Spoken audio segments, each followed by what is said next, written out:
2019년 8월 15일 부산항의 새벽 공기는 유난히 달랐다. 해운대의 불빛이 아직 꺼지지 않은 시간, 짙은 바다 안개가 부산항 국제여객 터미널을 집어삼킬 듯 내려앉아 있었다. 후쿠오카로 향하는 첫 페리를 기다리는 화물선들의 거대한 실루엣 사이로 국경의 노란 조명이 희미하게 깜박였다. 마치 덜 가신 밤의 어둠에 저항하는 작은 횃불처럼 보였다. 항구 주변의 도시가 아직 깊은 잠에 빠져 있는 동안 세관의 감시 초소에서는 근무자들이 날카로운 눈으로 주변을 살피고 있었다.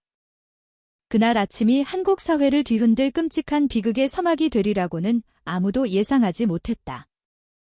일본 번호판을 단 낡은 냉동 트럭 한 대가 천천히 게이트를 통과했다. 육중한 엔진은 연신 헐떡이며 옅은 안개와 뒤섞이는 회색 연기를 내뿜었다. 운전석에는 창백한 얼굴의 마른 남자가 앉아 있었다. 이른 새벽의 차가운 공기에도 그의 이마에는 식은 땀이 흥건했다. 그의 불안한 시선은 끊임없이 주변을 맴돌았고 세관원의 눈길이 닿을 때마다 황급히 고개를 숙였다. 그날 야간 근무를 총괄하던 부산지방경찰청의 박진우 총경은 그 모습을 날카롭게 응시했다. 국경지대에서 수십 년간 잔뼈가 굵은 그는 사람의 미세한 몸짓 하나하나에 민감했다. 그의 오랜 경험에서 비롯된 직감이 무언가 잘못되었다고 소리치고 있었다. 운전자의 손은 미세하게 떨리고 있었고 말투는 어눌했으며 입에서 나오는 변명은 어딘가 부자연스러웠다. 그는 신선한 생선을 운반 중이라며 외부 공기에 노출되면 냉동 온도가 망가져 상품 가치가 떨어진다는 이유로 트럭 문을 열지 말아달라고 간청했다. 하지만 바로 그 이유가 박 총경의 의심을 더욱 증폭시켰다. 박 총경은 단호한 손짓으로 부하 직원들에게 냉동 컨테이너의 문을 열라고 지시했다. 몇몇 경찰관이 다가가 녹슨 육중한 새 손잡이를 잡아당겼다. 끼익, 귀를 찢는 듯한 소음과 함께 마침내 문이 열렸다. 순간 뼛속까지 파고드는 냉기가 뿜어져 나와 짙어지는 안개와 뒤섞였다. 그러나 그들을 얼어붙게 한 것은 차가운 공기가 아니었다. 코를 찌르는 역한 죽음의 냄새였다. 손전등 불빛이 어두운 컨테이너 내부를 비추자 그 자리에 있던 모든 이들의 발이 땅에 얼어붙는 듯했다. 쇠문 너머에는 신선한 생선 따위는 없었다. 그곳에 있는 것은 서로 뒤엉켜 쌓인 채 얼어붙어 뻣뻣하게 굳어버린 시신들이었다. 창백한 얼굴, 반쯤 감긴 눈은 영원히 끝나지 않을 길고 긴 꿈속에 잠긴 듯했다. 대부분이 10대 후반에서 20대 초반으로 보이는 어린 청년들이었다. 앙상하게 마른 몸은 오랜 굶주림의 흔적을 고스란히 보여주고 있었다. 그 광경은 보는 이의 가슴을 강타하는 거대한 망치와도 같았다. 부산항 국제여객 터미널은 순식간에 침묵에 휩싸였다. 비명도 황급한 발걸음 소리도 없었다. 오직 항구의 바람소리와 그 끔찍한 현장을 목격한 이들의 심장이 미친 듯이 뛰는 소리만이 가득했다. 박 총경은 치밀어 오르는 감정을 억누르며 주먹을 꽉 쥐었다. 그는 컨테이너 안에 39에 가까운 젊은 생명이 단순한 숫자가 아님을, 인간의 탐욕이 만들어낸 어두운 길 위에서 꺼져버린 수십 개의 희망임을 직감했다. 터미널 구역은 즉시 폐쇄되었고 노란색 폴리스 라인이 넓게 펼쳐졌다. 출입은 엄격히 통제되었으며 서울경찰청에서 과학수사팀이 급파되었다. 구급차들이 줄지어 도착하면서 고요해야 할 새벽은 사이렌과 무거운 발걸음 소리로 가득 찼다. 한구 한구의 시신이 조심스럽게 옮겨져 흰천으로 덮인 뒤 임시로 설치된 텐트 아래 가지런히 놓였다. 그날 밤 아무도 잠들지 못했다. 기록 담당관은 떨리는 손으로 상황을 기록했고 전화벨은 쉴 새 없이 울렸다. 현장의 경찰관들은 자신도 모르게 눈시울이 붉어지는 것을 느꼈다. 이것은 단순한 밀수 사건이 아니었다. 이것은 인간성에 대한 비극이었다. 한편 부산 시내의 평범한 가정집들 사이로 수십 구의 시신이 발견되었다는 소문이 퍼져나가기 시작했다. 새벽 시장에 가려던 몇몇 상인들은 줄지어 오가는 구급차 행렬에 걸음을 멈췄다. 수군거림이 시작되었고 어떤 이는 손으로 입을 막았고 어떤 이는 나지막이 기도를 올렸다. 한 중년 여성은 목이 맨 목소리로 말했다. 저 중에 혹시 타지로 돈 벌러 간 우리 동네 아이가 있는 건 아닐까? 근처 작은 사찰에서 새벽 예불을 알리는 목탁 소리가 울려 퍼지자 분위기는 더욱 비통해졌다. 그 소리는 현장에 나온 경찰관 가족 몇몇이 가져온 보온병의 커피와 빵 너머로 들려오는 희미한 흐느낌과 뒤섞였다. 그들은 별말 없이 밤새 현장에서 분주하게 움직이는 남편과 아들, 형제들의 모습을 걱정스럽게 바라볼 뿐이었다. 그날 밤은 유난히 길게 느껴졌다. 마치 시간이 더 이상 앞으로 나아가기를 거부하는 듯했다. 그 모든 혼란 속에서 박총경은 잠시 걸음을 멈추고 냉동 트럭을 응시했다. 그의 얼굴은 강철처럼 굳어 있었지만 눈에는 옅은 물기가 고여 있었다. 그는 마음속으로 다짐했다. 이 사건을 절대로 그냥 넘어가게 두지 않겠다고. 이제 막 대학에 들어간 자신의 아들이 떠올랐다. 만약 자신이 조금이라도 방심했다면 자신의 아들이 혹은 이 땅의 그 어떤 젊은이라도 저런 비참한 운명을 맞이할 수 있었다. 그 결심은 그의 발걸음을 더욱 단단하게 만들었다. 아침이 밝아오면서 부산항의 공기는 조금씩 따뜻해졌고 안개도 서서히 걷혔다. 그러나 현장을 지키는 이들의 가슴을 짓누르는 슬픔은 오히려 더욱 짙어졌다. 마지막 구급차가 희생자들의 신원 확인을 위해 부산대학교 병원으로 시신들을 옮기며 낮은 사이렌 소리와 함께 터미널을 떠났다. 그리고 바로 그 순간 중대한 결정이 내려졌다. 운전기사 김철민의 초기 진술과 함께 현장 사진, 상세 보고서가 긴급 상태로 서울경찰청에 전송되었다. 24시간도 채 지나지 않아 경찰청은 815 태스크포스라는 암호명의 특별수사본부를 구성했다. 그들의 임무는 명확했다. 이 비극의 배후를 찾아내고 가해자들을 법의 심판대에 세우며 다시는 이 땅의 젊은이들이 해외 취업이라는 거짓된 약속에 속아 넘어가지 않도록 하는 것이었다. 부산항에서 시작된 이 사건은 단지 시작일 뿐이었다. 미스터리와 기다리는 가족들의 눈물, 그리고 자신의 목숨까지 걸어야 할지도 모르는 경찰관들의 기나긴 싸움이 이제 막 펼쳐지려 하고 있었다. 동쪽 수평선 위로 해가 서서히 떠올랐다. 황금빛 햇살이 옅어지는 안개를 뚫고 국경도로의 아스팔트 위로 쏟아졌다. 그러나 그 따스한 빛조차 터미널에 있는 모든 이의 마음을 감싼 냉기를 녹이지는 못했다.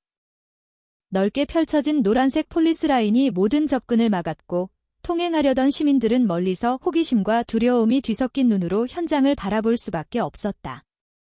서울에서 급파된 국립과학수사연구원 팀이 완벽한 장비를 갖추고 도착했다. 그들은 특수 방호복과 장갑, 마스크로 온몸을 감싼 채였다. 극도의 신중함 속에서 시신들이 하나씩 냉동 트럭에서 꺼내져 들것에 실린 뒤 흰 천으로 덮였다. 비명도, 울음소리도 들리지 않았다. 오직 묵직한 발걸음 소리와 보고서에 무언가를 기록하는 펜 소리만이 정적을 깼다. 박진우 총경은 과학수사팀 옆을 따라 걸었다. 그는 이따금 멈춰서서 뻣뻣하게 굳은 시신들을 바라보았다. 가슴이 무거운 돌덩이에 짓눌린 듯 답답했다. 그는 슬픔에 잠겨있을 시간이 없다고 스스로를 다그쳤다. 이 나라의 젊은이들의 목숨을 가지고 장난친 자들을 밝혀내야 하는 거대한 임무가 그를 기다리고 있었다. 창백한 얼굴의 젊은 경찰관 한 명이 그에게 다가왔다. 임용된 지 겨우 2년, 이토록 거대한 비극을 목격한 것은 처음이었다. 기록하는 그의 손이 떨렸고 몇 번이나 숨을 고르기 위해 멈춰야 했다. 박총경은 그의 어깨를 두드리며 낳지만 단호한 목소리로 말했다. 우리가 흔들리면 안 돼. 이들은 이미 떠났어. 이제 남은 우리의 임무는 진실을 찾고 그들의 가족에게 정의를 돌려주는 거야. 그 말에 젊은 경찰관은 눈물이 그렁그렁한 채로 고개를 끄덕였다. 한편 트럭 운전사 김철민은 특별조사실에서 초기 신문을 받고 있었다. 그의 얼굴은 핏기 하나 없었고 식은땀이 비 오듯 흘렀다. 그는 자신이 짐의 내용물에 대해 전혀 몰랐다고 반복해서 말했다. 그저 500만 원의 보수를 받고 물건을 운반해달라는 부탁을 받았을 뿐이라고 했다. 그러나 그의 불안한 눈빛과 떨리는 목소리, 바지를 움켜쥔 손은 그가 말하는 것보다 훨씬 더 많은 것을 숨기고 있음을 보여주었다. 신문관은 그가 거짓말의 벽 뒤에 숨어 있다는 것을 직감했다. 부산 시내에서는 냉동 트럭에서 29구의 시신이 발견되었다는 소식이 빠르게 퍼져나갔다. 지역 라디오, TV, 그리고 소셜미디어는 온통 이 충격적인 소식으로 도배되었다. 시민들은 경악했고 많은 이들이 희생자들을 위해 기도했다. 타지에서 일하는 자녀에게서 연락이 끊긴 일부 가족들은 공황 상태에 빠졌다. 몇몇 사람들은 자식의 사진을 들고 경찰서를 찾아와 두려움에 떨면서도 일말의 확신이라도 얻고 싶어 했다. 그날 오후 상세 보고서가 서울로 전송되었다. 경찰청 본청의 분위기는 극도로 긴장되었다. 고위 간부들이 회의실에 둘러앉아 심각한 표정으로 대형 스크린을 응시했다. 스크린에는 부산항에서 찍힌 사진들이 비치고 있었고 냉동 트럭 내부의 참혹한 광경이 드러났다. 몇몇은 고개를 숙였고 일부는 깊은 한숨을 내쉬었다. 모두가 이 사건이 보통 사건이 아님을 알고 있었다. 박진우 총경이 화상회의로 연결되었다. 그는 단호한 목소리로 트럭이 국경을 넘을 때부터 마지막 시신이 옮겨질 때까지의 모든 세부 사항을 보고했다. 그는 또한 이 사건이 매우 조직적인 인신매매 네트워크와 관련이 있을 가능성이 높다고 강조했다. 그의 추측은 희생자 중 한 명의 주머니에서 발견된 한 장의 문서로 인해 더욱 힘을 얻었다. 스타라이트 드림 엔터테인먼트라는 이름의 연예기획사와의 고용계약서였다. 회사 이름은 낯설었지만 수사관들은 문서의 형식만 보고도 무언가 이상하다는데 동의했다. 사무실 주소는 불분명했고 계약 내용은 급하게 만든 티가 역력했다. 박 총경은 힘주어 말했다. 이것은 단순한 밀입국 사건이 아닙니다. 거대한 네트워크이며 우리는 그 뿌리까지 잘라내야 합니다. 그 말을 듣고 경찰청장은 즉시 815g라는 암호명의 특별수사본부, 즉 태스크포스 구성을 결정했다. 숫자 815는 비극이 발생한 8월 15일을 알파벳 지는 어둠, 저림지어을 의미했다. 이 작전이 인신매매를 둘러싼 어둠을 파헤칠 것이라는 상징이었다. 태스크포스는 다양한 인력으로 구성되었다. 특수범죄 수사관, 과학수사팀, 사이버범죄 대응팀, 그리고 부산지방경찰청 대표까지 모두 한자리에 모여 결의를 다졌다. 그 회의에서 세 가지 주요 임무가 수립되었다. 첫째, 모든 희생자의 신원을 확인하여 존엄하게 가족의 품으로 돌려보낸다. 둘째, 트럭 운전사로부터 그가 가진 아주 작은 정보라도 모두 캐낸다. 셋째, 문서에 적힌 유령 회사 스타라이트 드림 엔터테인먼트의 디지털 흔적을 추적한다. 회의실은 긴장감으로 가득했지만 그 속에는 침묵의 약속이 있었다. 그들은 시간이 자신들의 편이 아니라는 것을 알았다. 네트워크가 활동하는 한 달콤한 약속에 속아 해외에서의 일자리를 꿈꾸다 결국 고통 속에서 생을 마감하는 젊은이들이 더 많이 생겨날 것이었다. 건물 밖, 서울의 밤은 평소처럼 분주했다. 도로는 차량으로 가득했고 도시의 불빛은 반짝였으며 사람들은 바쁘게 걸었다. 그러나 경찰청 본청 안에서는 한 무리의 사람들이 이 나라의 미래를 지키기 위해 무거운 짐을 짊어지고 있었다. 815g 태스크포스가 공식적으로 출범했고 그날 밤부터 수사의 첫걸음이 시작되었다. 부산으로 돌아온 박진우 총경은 작은 숙소에 앉아 잠시 생각에 잠겼다. 그는 지갑을 열어 가족 사진, 특히 아직 어린 아들의 사진을 보았다. 만약 자신의 아들이 거짓된 약속에 넘어가 오늘 아침 그가 본 냉동 트럭 안에서 발견되었다면 어땠을까 상상했다. 가슴이 다시 한번 답답해졌다. 그러나 동시에 더 강한 결의가 솟아올랐다. 그는 마음속으로 맹세했다. 이 비극의 배후를 찾기 전까지는 절대 멈추지 않겠다. 한 걸음 한 걸음 나아가고 증거 하나하나를 찾아내겠다. 그날 밤 짙은 바다 안개가 다시 항구를 뒤덮었을 때 법 집행관들의 결의는 오히려 더욱 환하게 타오르고 있었다. 밤은 다시 부산항을 감쌌다. 터미널 옆에는 여전히 임시 텐트가 굳건히 서 있었다. 희미한 조명 아래 과학수사팀은 쉬지 않고 일했다. 얼어붙은 시신들은 극도의 정밀함 속에서 검사되었다.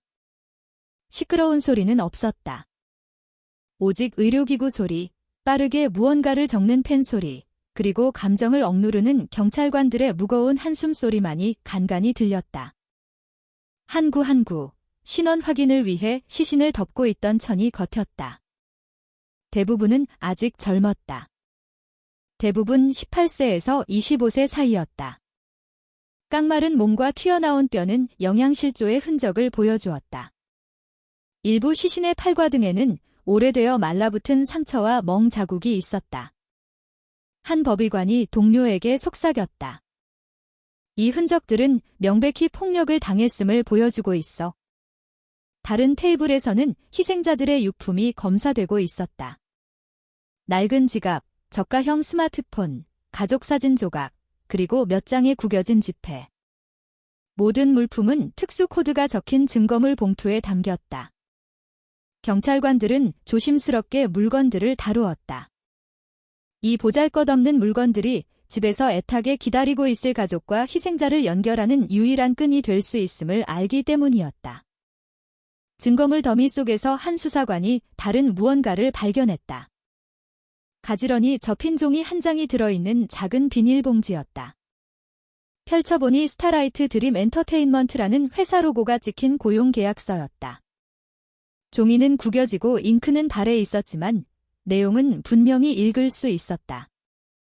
상단에는 일본에서 가수로 데뷔시켜주겠다는 달콤한 약속과 높은 급여가 적혀 있었다. 그러나 사무실 주소는 국제중앙로라고만 적혀 있을 뿐 번지수조차 없었다. 그 계약서는 현장에 있던 모두를 침묵하게 했다. 증거물 테이블 근처에 서 있던 박진우 총경은 그 종이를 뚫어지게 쳐다보았다. 무언가 이상하다고 느꼈다. 회사 로고는 조잡한 인쇄물처럼 흐릿했고 서명 또한 누구의 것인지 알 수 없었다. 그는 단호한 어조로 팀에게 말했다. 이것이 열쇠다. 이것이 바로 지금까지 어둠 속에 숨어있던 네트워크로 우리를 이끌어줄 실마리야. 한편 계약서 발견 소식은 즉시 서울로 보고되었다. 경찰청 본청의 사이버 범죄 수사팀이 즉시 수색에 착수했다. 그들은 검색 엔진에 회사 이름을 입력했다. 화려한 무대 사진, 조명, 그리고 젊은 아티스트들의 모습으로 가득 찬 소셜미디어 페이지들이 여러 개 나타났다. 그러나 자세히 들여다보자 그 이미지들은 모두 조작된 것이었다. 어떤 것은 태국의 콘서트에서, 어떤 것은 한국의 음악 페스티벌에서 가져온 사진에 스타라이트 드림 로고를 더 씌운 것이었다. 젊은 수사관들은 고개를 저었다. 이 회사는 해외에서 더 나은 삶을 꿈꾸는 시골 청년들을 유인하기 위해 의도적으로 설계된 함정이자 유령 회사에 불과했다. 다시 부산항, 신원 확인 작업은 계속되었다. 법의관들은 키, 얼굴형, 피부의 특이점 등 희생자들의 모든 신체적 특징을 기록했다. 팔에 어머니의 이름을 새긴 작은 문신을 한 청년도 있었고 손목에 분홍색 고무 팔찌를 찬 어린 소녀도 있었다. 모든 세부 사항이 기록되었다. 저 멀리 집에서 누군가의 가족이 애타게 기다리고 있을 것을 알기 때문이었다. 나이가 지긋한 몇몇 경찰관들은 자신의 자식들을 떠올렸다. 만약 자신의 아이가 냉동 트럭 안에서 이런 모습으로 발견되었다는 것을 알게 된 어머니의 심정이 어떨지 상상하며 눈물을 참았다. 텐트 안의 분위기는 점점 더 무거워졌지만 누구도 물러서지 않았다. 마치 더 이상 목소리를 낼 수 없는 이들에게 마지막 존중을 표하려는 듯 모두가 최선을 다했다. 터미널의 다른 한편에서는 운전사 김철민이 여전히 신문을 받고 있었다. 선풍기가 세차게 돌아가고 있었음에도 그의 얼굴은 땀으로 흠뻑 젖어 있었다. 질문을 받을 때마다 그의 대답은 맴돌았다. 모른다. 그저 물건을 배달해달라는 부탁을 받았을 뿐이다. 그러나 그의 눈빛은 숨길 수 없는 공포를 드러냈다. 한 수사관이 나지막하지만 날카롭게 말했다. 김철민 씨, 당신이 침묵하는 시간이 길어질수록 더 많은 생명이 사라질 겁니다. 그 말에 그는 오랫동안 침묵하다가 누구도 쳐다보지 못한 채 고개를 떨궜다. 밤은 깊어갔지만 터미널은 결코 잠들지 않았다. 조명은 계속 켜져 있었고 경찰관들은 교대로 경비를 섰다. 담장 밖에서는 몇몇 시민들이 여전히 기다리고 있었다. 그들은 애도의 뜻으로 작은 촛불을 켰다. 몇몇 어머니들은 몇 달째 집에 돌아오지 않는 자식의 사진을 손에 쥐고 기도했다. 그 기도 소리는 듣는 이의 마음을 아프게 할 만큼 애절했다. 서울에서는 태스크포스 회의가 다시 열렸다. 부산항에서 발견된 가짜 계약서가 주요 안건이었다. 수사본부장은 이 문서의 디지털 흔적을 추적할 것이라고 발표했다. 관련된 모든 전화번호, 이메일 주소, 소셜미디어 계정이 조사될 것이었다. 단 하나도 놓쳐서는 안 되었다. 바로 여기서부터 진짜 배후로 가는 길이 열릴 수 있었기 때문이다. 보고를 들은 박진우 총경은 약간의 안도감을 느꼈다. 적어도 따라갈 수 있는 실마리가 생겼기 때문이었다. 그러나 그는 이 여정이 쉽지 않을 것임을 알았다. 인간을 상품처럼 취급하는 네트워크는 분명 교활한 방법으로 숨어있을 것이었다. 하지만 그는 다짐했다. 아무리 오랜 시간이 걸리더라도 끝까지 갈 것이라고. 별빛 희미한 부산항의 하늘 아래 기도와 결의가 하나로 모였다. 잃어버린 가족을 위한 기도, 안타까워하는 시민들의 기도, 그리고 진실을 밝히겠다고 맹세한 경찰관들의 결의가. 한 희생자의 주머니에서 발견된 구겨진 계약서 한 장에서 수사의 새로운 장이 시작되었다. 그리고 그 작은 지점에서부터 인신매매의 미스터리로 향하는 긴 길이 서서히 열리고 있었다. 서울, 경찰청 본청 3층의 어두운 방은 깜박이는 컴퓨터 화면 불빛으로 가득했다. 사이버 범죄 수사팀이 나란히 앉아 있었다. 그들의 눈은 빠르게 스크롤되는 코드에 고정되어 있었다. 스타라이트 드림 엔터테인먼트라는 이름이 시스템에 입력되자 수백 개의 검색 결과가 나타났다. 언뜻 보기에 그 회사의 소셜미디어 페이지는 매력적으로 보였다. 웅장한 무대 사진, 화려한 조명, 반짝이는 의상을 입고 미소 짓는 젊은이들의 행렬. 게시물 사이에는 달콤하게 들리는 유혹들이 있었다.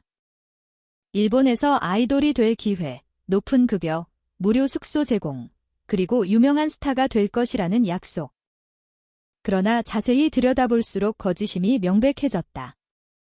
한 젊은 분석가가 콘서트 사진 중 하나를 확대했다. 그 사진은 사실 태국의 한 음악 페스티벌에서 찍힌 것이었다. 스타라이트 드림 로고는 사진 구석에 조잡하게 붙어 있었다. 색감도 다르고 글자마저 삐뚤어져 있었다. 홍보 영상 역시 허점투성이었다. 가수의 목소리는 립싱크였고 무대 배경은 아마추어가 편집한 것처럼 갑자기 바뀌었다. 사이버 팀장은 한숨을 내쉬었다. 이건 진짜 회사가 아니야? 모든 콘텐츠는 희생자를 유인하기 위한 미끼일 뿐이야, 그는 말했다. 이제 우리의 임무는 이 화면 뒤에 누가 있는지 찾아내는 것이다.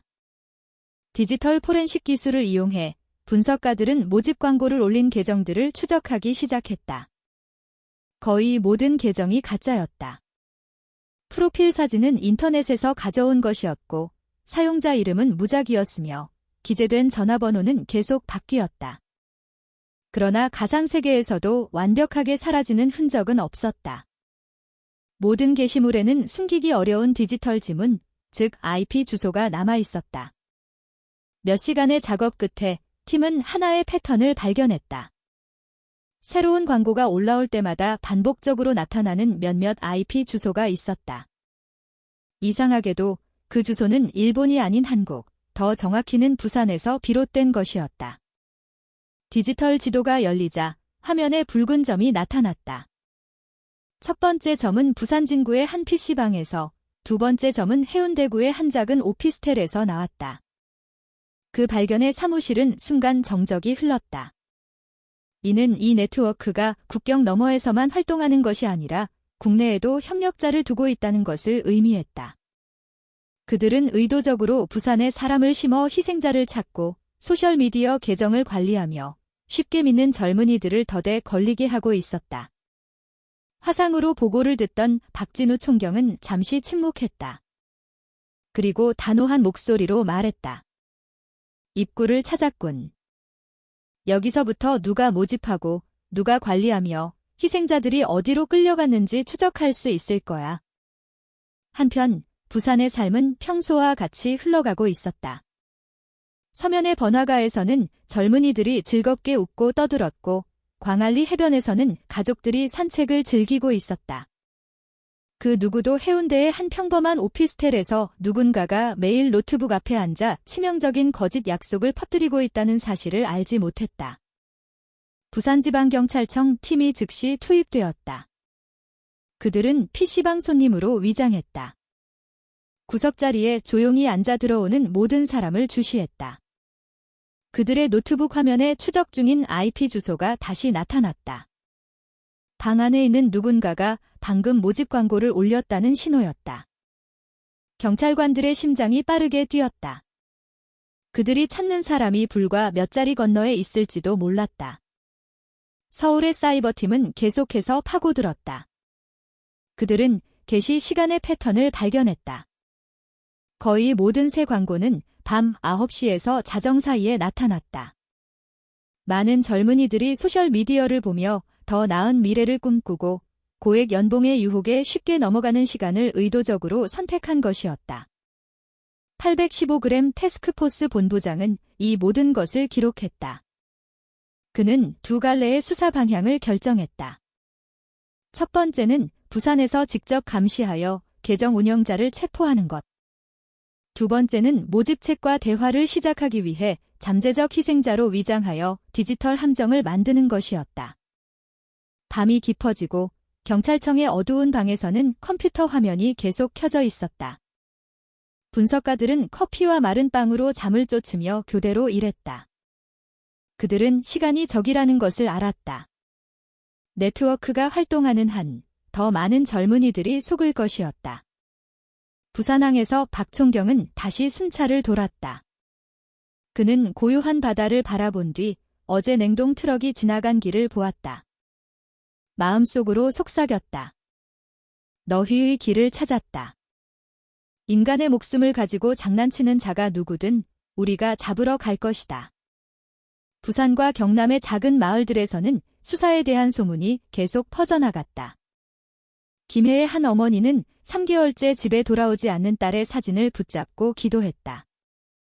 창원의 한 아버지는 매일 저녁 도로를 바라보며 아들이 배낭을 메고 나타나길 바랐다. 그 기도들은 경찰관들의 노력과 합쳐져 진실로 향하는 긴 여정의 힘이 되었다. 그날 밤 공식 보고서가 다시 서울로 보내졌다. 815g 태스크포스는 다음 단계가 부산의 디지털 흔적을 추적하는 것이라고 명시했다. 바로 거기서부터 이 어두운 사슬이 풀리기 시작할 것이었다. 그날 오후 부산은 푹푹 찌었다. 도로는 교통체증으로 가득했고 경적 소리는 노점상들의 외침과 뒤섞였다. 그 혼잡함 속에서 비틀거리는 걸음으로 한 마른 청년이 경찰서로 걸어오고 있었다. 그의 옷은 남루했고 머리는 헝클어졌으며 얼굴은 핏기 하나 없었다. 그의 이름은 이민준, 갓 20살이 된 강원도 출신의 청년이었다. 이민준은 텅 빈 눈으로 안내 데스크로 들어섰다. 그를 본 경찰관은 즉시 무언가 이상하다는 것을 느꼈다. 청년의 몸은 떨리고 있었고 입술은 바싹 말랐으며 눈은 오랫동안 운 것처럼 붉었다. 그는 쉰 목소리로 말했다. 신고하러 왔습니다. 일본에서 도망쳐 왔어요. 저는 그들에 대해 알고 있습니다. 그 말에 사무실은 갑자기 조용해졌다. 이민준은 즉시 특별조사실로 안내되었다. 몇몇 경찰관이 그를 부축하고 물을 건네준 뒤 진술을 받기 위해 수사관을 불렀다. 조용한 분위기 속에서 이민준은 이야기를 시작했다. 그는 더듬거리는 목소리로 자신이 어떻게 일본에서 가수가 될 수 있다는 약속을 받았는지 털어놓았다. 한 모집책이 소셜미디어를 통해 그에게 접근하여 달콤한 계약과 고액 연봉을 제안했다. 강원도 작은 마을에서 홀로 농사짓는 어머니를 돕고 싶었던 이민주는 그 말을 그대로 믿었다. 희망에 부풀어 작은 배낭과 가족 사진을 챙겨 떠났다. 그러나 후쿠오카에 도착하자마자 그 꿈은 악몽으로 변했다. 가수 훈련을 받는 대신 이민주는 다른 수십 명의 젊은이들과 함께 창문이 굳게 닫힌 큰 집에 갇혔다. 휴대폰은 빼앗겼고 문은 밖에서 잠겼으며 매일 컴퓨터 앞에서 일하도록 강요받았다. 그들의 임무는 인터넷을 통해 사람들을 속이고 가짜 계정을 만들고 피해자들을 유인하여 돈을 보내게 하는 것이었다. 거부하는 자에게는 처벌이 기다렸다. 구타당하거나 밥을 굶거나 어두운 방에 갇혔다. 이민준 자신도 타자를 잘못 쳤다는 이유만으로 물 한 모금 없이 몇 시간 동안 서 있어야 했다. 그의 눈에는 눈물이 고였다. 일주일 동안 고열에 시달렸던 친구, 진수라는 이름의 청년을 떠올렸다. 약도, 의사도 없었다. 오직 경비원들의 차가운 시선뿐이었다. 어느 날 아침, 진수는 다시는 일어나지 못했다. 그의 몸은 끌려나갔고 그 이후로 이민주는 그를 다시는 보지 못했다. 그 이야기에 방은 침묵에 잠겼다. 수사관들은 고개를 숙였다. 어떤 이는 주먹을 꽉 쥐었고 어떤 이는 깊은 한숨을 내쉬었다. 그들은 이민준이 말하는 것이 단순한 추측이 아니라 이 네트워크가 얼마나 잔인한지를 보여주는 생생한 증거임을 깨달았다. 이민준은 주머니에서 구겨진 종이 한 장을 꺼냈다. 그 종이는 펜으로 그린 조잡한 그림, 집의 평면도로 가득했다. 그는 떨리는 손으로 입구, 쇠창살이 달린 창문, 감시 카메라의 위치, 그리고 희생자들이 비좁게 잠을 자는 방을 가리켰다. 그는 또한 경비원들이 머무는 집 옆의 작은 건물도 표시했다. 그 평면도는 모든 수사관을 놀라게 했다.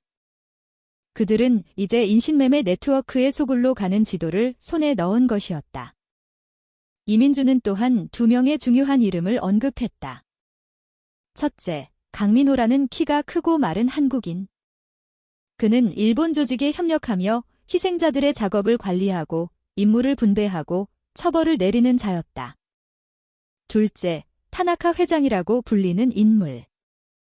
거구의 쉰 목소리를 가진 절대적인 권력을 쥔 일본인이었다.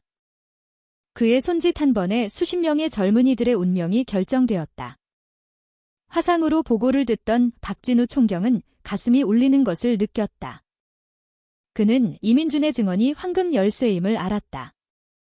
그 증언으로 815g 태스크포스는 부산항의 죽음을 수사하는 것을 넘어 국경 너머에 아직 살아있는 이들을 구할 기회를 얻게 된 것이었다. 한편 강원도의 작은 마을에서는 한 중년 여성이 소식을 기다리고 있었다. 그녀는 이민준의 어머니 박선자 씨였다. 아들의 목소리를 듣지 못한 지 몇 달이 지났다. 매일 밤 그녀는 대청마루에 앉아 도로를 바라보며 아들이 좋은 소식을 가지고 돌아오기를 바랐다. 경찰이 찾아와 이민준이 무사하며 현재 특별 보호를 받고 있다고 알렸을 때 그녀는 오열하며 흙바닥에 주저앉아 감사 기도를 올렸다. 아들이 아직 살아있다는 것에 신께 감사했다. 이민준의 이야기는 즉시 서울의 대책회의에 보고되었다. 수사본부장은 그 평면도를 칠판에 붙이고 언급된 모든 방을 표시했다. 모두가 조용히 그것을 응시했다. 오직 펜 소리와 종이 스치는 소리만 들렸다. 수사본부장은 단호하게 말했다. 이것이 우리의 길이다. 더 많은 생명이 사라지기 전에 신속하게 움직여야 한다. 이민주는 이제 안전가옥에 머물게 되었다. 누군가 탈출했다는 사실을 알면 네트워크가 가만히 있지 않을 것이라는 것을 모두가 알았기 때문에 그는 엄중한 보호를 받았다. 밤마다 악몽에 시달렸지만 그는 강해지려 노력했다. 자신의 증언으로 일본에 아직 갇혀있는 친구들을 구할 수 있다고 믿었다. 밤은 깊어갔지만 경찰청 본청의 불은 꺼지지 않았다. 떨리는 손으로 그려진 그 평면도는 이 제815지 태스크포스의 나침반이 되었다. 그 조잡한 선들로부터 대규모 작전으로 가는 길이 열렸고 그 이면에는 결의가 더욱 굳어졌다. 그들은 가해자를 쫓는 것뿐만 아니라 낯선 집의 벽 뒤에 갇혀있는 젊은이들이 다시 자유의 빛을 볼 수 있도록 시간과 싸우고 있었다. 그날 밤 부산지방경찰청 회의실은 긴장감으로 가득했다. 커다란 칠판에는 부산과 인근 지역의 지도가 걸려 있었고 네트워크의 디지털 활동 근거지로 확인된 PC방과 오피스텔 위치에 붉은 점이 찍혀 있었다. 그 옆에는 이민준이 떨리는 손으로 그린 집의 평면도가 붙어 있었다. 모든 증거는 하나의 결론을 가리키고 있었다. 이 네트워크를 밖으로 끌어내야만 했다. 멀리서 감시하는 것만으로는 충분하지 않았다. 박진우 총경이 테이블 앞에 굳건히 섰다. 그의 목소리는 깊고 단호했다. 기다리고만 있을 수는 없습니다. 그들은 교활합니다. 언제든 디지털 흔적을 지울 수 있어요. 새로운 먹잇감이 나타났다고 믿게 만들어야 합니다. 모두가 심각한 표정으로 그를 바라보았다. 한 경찰 간부가 위장 수사를 제안했다. 그 아이디어에 즉시 질문이 뒤따랐다. 누가 미끼가 될 것인가? 잠시 침묵이 흐르다 테이블 끝에서 부드러우면서도 단호한 목소리가 들렸다. 제가 하겠습니다, 총경님. 목소리의 주인은 오서연 순경이었다. 그녀는 갓 25살의 젊은 경찰이었지만 정보과에서의 경험은 이미 충분히 검증되었다. 그녀의 순수한 얼굴, 정직한 눈빛, 그리고 아직 남아있는 억양은 시골에서 일자리를 찾아 도시로 온 소녀로 믿게 하기에 충분했다. 그녀는 또한 대담하기로 유명했고 그날 밤 모두가 놀라 그녀를 쳐다보았지만 그녀의 눈빛은 흔들림이 없었다. 박총경은 오랫동안 그녀를 응시했다. 마음속으로는 이 작전이 매우 위험하다고 걱정했다. 위장이 발각되면 오순경의 목숨이 위태로워질 수 있었다. 그러나 그는 또한 이 조치 없이는 태스크포스가 네트워크의 연결고리를 끊기 어렵다는 것도 알았다. 그는 무거운 목소리로 말했다. 자네가 확신한다면 우리가 지원하겠네. 오순경은 고개를 끄덕였다. 그녀의 미소는 옅었지만 확신에 차 있었다. 작전은 신중하게 시작되었다. 오순경에게는 학업을 중단하고 일자리를 찾는 시골 소녀라는 새로운 신원이 주어졌다. 그녀는 평범한 사진으로 소셜미디어 계정을 만들고 부모님을 돕기 위해 해외에서 일하고 싶다는 글을 올렸다. 오랜 시간이 걸리지 않아 최현식이라고 자신을 소개한 사람에게서 연락이 왔다. 최현식의 메시지는 달콤한 약속으로 가득했다. 그는 일본에서 가수로 일할 수 있는 직업, 고액 연봉, 무료 숙소, 그리고 가족에게 돈을 보낼 기회를 제안했다. 그의 문장은 희생자를 유인하는 데 익숙한 듯 매끄럽게 흘러나왔다. 오순경은 순진한 척하며 소박한 어조로 질문을 던졌다. 최현식은 쉬운 먹잇감을 찾았다고 생각했는지 더욱 신이 나서 떠들어댔다. 모든 대화는 태스크포스 팀에 의해 녹음되고 감시되었다. 최현식의 입에서 나오는 모든 단어, 그가 사용하는 모든 전화번호가 추적되었다. 감시실의 밤은 심장이 뛰는 소리로 가득했고 길게 느껴졌다. 수사관들은 오순경이 메시지를 보낼 때마다 상대방이 의심할까 봐 숨을 죽였다. 그러나 최현식은 자신의 역할에 더욱 깊이 빠져들었고 심지어 오순경에게 직접 만나자고 제안했다. 만남의 장소가 정해졌다. 부산 서면의 번화가에서 약간 벗어난 작은 카페였다. 오순경은 수수한 옷차림에 천 가방을 메고 희망에 찬 얼굴로 나타날 것이었다. 카페 주변에는 수십 명의 태스크포스 팀원들이 손님, 노점상, 심지어 배달기사로 위장해 있을 것이었다.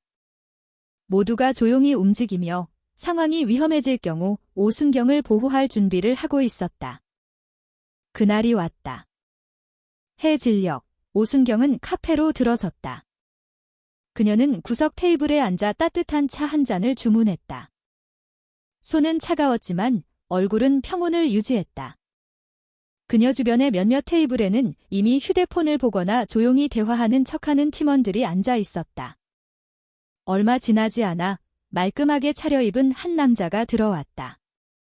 그의 셔츠는 다림질이 잘 되어 있었고 머리는 단정하게 빗어 넘겼지만 눈빛은 교활했다.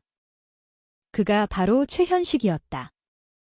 그는 친절하게 미소 지으며 오순경의 맞은편에 앉았다. 그의 목소리는 안심시키려는 듯 부드러웠다. 걱정할 필요 없어요. 우리만 따라오면 모든 걸 해결해 줄게요. 당신은 유명해지고 돈은 쏟아질 겁니다. 오순경은 부끄러운 척 고개를 숙였다.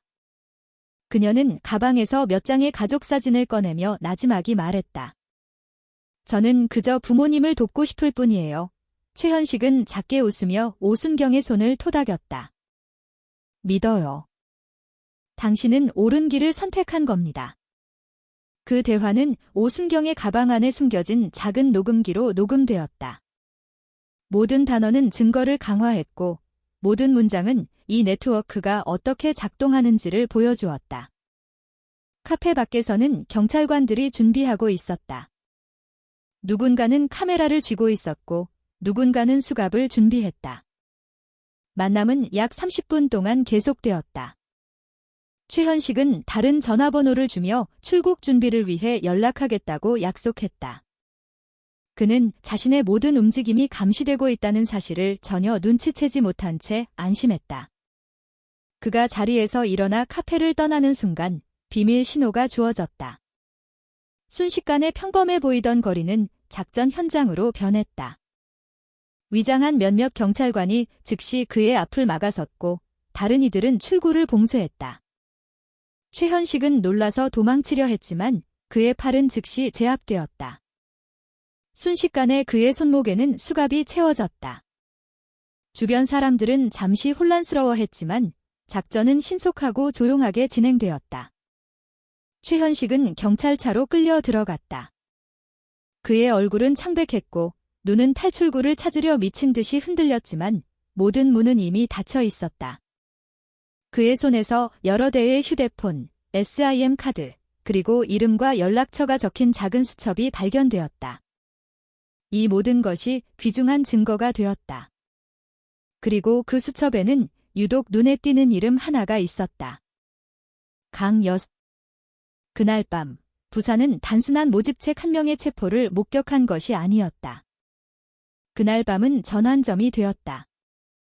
815g 태스크포스는 이제 네트워크의 심장부에 손을 뻗었고 더 큰 배후로 가는 길이 열리기 시작했다. 최현식은 조사실의 쇠의자에 앉아 있었다. 에어컨이 세차게 돌고 있었음에도 그의 얼굴은 창백했고 땀이 흘렀다. 두 손은 수갑에 채여 있었고 불안한 눈은 사방을 헤맸다. 그의 앞에는 815g 태스크포스의 두 수사관이 차분하지만 날카로운 눈빛으로 앉아 있었다. 카페에서 체포된 이후 최현식은 모든 혐의를 부인하려 애썼다. 그는 자신이 단지 중개인일 뿐이며 서류 작업을 도와줬을 뿐이라고 강변했다. 모집된 사람들의 운명에 대해서는 전혀 알지 못한다고 했다. 그러나 수사관들은 쉽게 믿지 않았다. 압수된 휴대폰에서는 수십 개의 모집 메시지가 발견되었다. 이름, 나이, 주소, 심지어 교통비 목록까지 적힌 기록들은 최현식이 단순한 하수인이 아님을 증명했다. 첫 한 시간의 신문은 교착 상태였다. 최현식은 고개를 숙인 채 모릅니다라는 말만 반복했다. 하지만 노련한 수사관들은 거짓말의 벽을 허무는 방법을 알고 있었다. 그들은 부산항냉동 트럭에서 발견된 희생자들의 사진을 보여주었다. 얼어붙은 젊은 얼굴들. 최현식은 즉시 고개를 들었다. 그의 눈빛이 변했다. 그는 떨리는 목소리로 나지막이 말했다. 저는 그냥 시키는 대로 했을 뿐입니다. 모든 결정은 강 여사님이 하셨어요. 그 이름은 즉시 수사관들의 주목을 끌었다. 강 여사. 그녀는 누구인가? 수사관들은 최현식에게 설명하라고 요구했다. 그는 강 여사가 대구 출신의 중년 여성이라고 털어놓았다. 조직 내에서 모두가 그녀를 그렇게 불렀다. 존경과 두려움이 뒤섞인 호칭이었다. 강지영, 일명 강 여사는 겉으로는 친절하며 젊은이들의 취업을 돕는 자비로운 사람처럼 행동했다. 그러나 그 상냥한 얼굴 뒤에는 냉정하고 전략에 능하며 일본 조직과 직접적인 연주를 가진 인물이 숨어 있었다. 최현식은 자신이 모집한 모든 희생자를 강 여사에게 보고했다고 자백했다. 그녀가 출국 일정을 정하고 육로와 해로 중 어떤 길을 택할지 결정했으며 국경 너머에서 누가 그들을 맞이할지 정했다. 사기 행각으로 벌어들인 돈의 대부분이 그녀의 손으로 흘러 들어갔다. 그 증언에 부산의 태스크포스 회의실은 갑자기 조용해졌다. 모두가 커다란 지도 위에 대구를 응시했다. 아름다운 도시가 이제 거물급 모집책의 본거지로 지목된 것이었다. 박진우 총경이 일어섰다. 그의 얼굴은 단호했다. 그는 이것이 절호의 기회임을 알았다. 강 여사를 체포할 수 있다면 거대한 네트워크의 사슬이 더 넓게 드러날 것이었다. 그는 즉시 팀에게 그녀의 행방을 조사하라고 명령했다. 다음 며칠 동안 현장팀은 대구로 잠입했다. 그들은 시민들 사이에 섞여 시장, 터미널, 저렴한 숙박업소를 관찰했다. 수집된 정보 속에서 강지영이라는 이름이 떠오르기 시작했다. 그녀는 대구 서문시장에서 옷감과 저렴한 액세서리를 파는 작은 상인으로 알려져 있었다. 사람들은 그녀를 이웃에게 작은 돈을 빌려주기도 하는 친절한 여성으로 알고 있었다. 그녀의 미소 뒤에 인신매매 네트워크가 숨어 있을 것이라고는 아무도 상상하지 못했다. 팀은 곧 강지영이 자주 드나드는 도시 외곽의 한 평범한 주택을 찾아냈다. 그녀는 항상 다른 오토바이를 이용했고 때로는 헬멧으로 얼굴을 가렸다. 얼굴을 숨기려는 듯 했지만 그녀의 민첩함은 수사관들의 눈을 속이지 못했다. 일주일 내내 그들은 그녀의 모든 움직임을 관찰하고 누가 오고 가는지 기록했다. 어느 날 밤 중요한 보고가 들어왔다. 강지영이 누군가를 만나 새로운 지원자 명단을 전달할 예정이라는 것이었다. 이 기회를 놓칠 수 없었다. 박 총경은 즉시 체포 계획을 세웠다. 다음 날 아침 태스크포스 팀은 서문시장 주변에 흩어졌다. 시장은 이미 상인들로 붐볐고 흥정하는 소리와 채소 파는 소리가 뒤섞여 있었다. 그 혼잡함 속에서 강지영이 수수한 옷차림에 큰 천 가방을 들고 나타났다. 그녀는 아무 일 없다는 듯 여유롭게 걸었다. 그러나 그녀가 시장 구석에서 누군가를 만나기 위해 멈추는 순간 비밀 신호가 주어졌다. 순식간에 구매객으로 위장한 몇몇 경찰관이 그녀를 에워쌌다. 강지영은 잠시 놀라 도망치려 했지만 길이 막혔다. 그녀는 저항할 틈도 없이 체포되었다. 시장 사람들은 자신들이 알던 친절한 여성이 왜 수갑을 차는지 의아해하며 웅성거렸다. 몇몇 상인들은 그들이 매일 인사하던 인물이 범죄 조직의 거물이었다는 사실을 믿을 수 없다는 듯 입을 다물었다. 조사실에서 강지영은 차분한 얼굴로 앉아 있었다. 그녀는 소리치지도 울지도 않고 그저 옅은 미소를 지었다. 그러나 그 평온함 뒤의 눈은 그녀가 많은 비밀을 알고 있음을 보여주었다. 수사관들이 질문을 시작하자 그녀는 부드러운 목소리로 대답했다. 그녀는 자신이 모집을 주도했다고 인정했지만 주모자라는 사실은 부인했다. 교활하게도 그녀는 말했다. 저는 제 동생의 지시를 따랐을 뿐이에요. 일본에 있는 강민호요. 모든 것을 통제하는 건 그 애고 그 위에는 타나카 회장이라고 불리는 더 큰 인물이 있습니다. 그 진술에 수사관들은 소름이 돋았다. 이 네트워크는 상상했던 것보다 훨씬 더 광범위했다. 가족 관계가 얽혀 있었고 국경 너머에는 거대한 배후가 있었다. 박총경은 이제 이름으로 가득 찬 칠판을 응시했다. 운전사 김철민부터 모집책 최현식, 그리고 총책 강지영까지. 모든 것이 일본에 있는 두 개의 핵심 인물, 강민호와 타나카 회장을 가리키고 있었다. 815g 태스크포스는 이제 다음 단계가 훨씬 더 위험하다는 것을 알았다. 그들은 더 이상 국내 모집책을 상대하는 것이 아니라 해외에 있는 네트워크의 심장부를 뚫어야 했다. 그러나 그들의 결의는 꺾이지 않았다. 그날 밤, 형광등 불빛 가득한 회의실에서 중대한 결정이 내려졌다. 태스크포스는 다음 단계인 국제 공조 수사 작전을 준비하기로 했다. 그날 밤 대구지방경찰청의 조사실은 에어컨이 꺼져 있었음에도 불구하고 싸늘했다. 쇠의자에 앉은 강지영은 수갑을 찬 채였다. 그녀의 얼굴은 평온했고 심지어 이따금 옅은 미소를 띄었다. 마치 자신의 체포가 모든 것의 끝이 아닌 작은 시련에 불과하다는 듯했다. 수사관들이 교대로 들어와 질문을 던지고 증거를 들이밀었지만 그녀는 계속해서 시간을 끌려 했다. 박진우 총경은 직접 나서기로 결심했다. 그는 오랫동안 강지영을 응시한 뒤 테이블 위에 여러 장의 사진을 놓았다. 부산항 냉동 트럭에서 발견된 젊은 희생자들의 사진이었다. 강지영의 입가에 머물던 옅은 미소가 서서히 사라졌다. 박 총경은 낮지만 힘있는 목소리로 말했다. 이건 숫자가 아닙니다. 이 나라의 젊은이들입니다. 당신이 그들을 모집했고 당신이 그들을 죽음으로 보냈습니다. 강지영은 깊은 한숨을 내쉬었다. 그녀의 눈이 빠르게 깜박였다.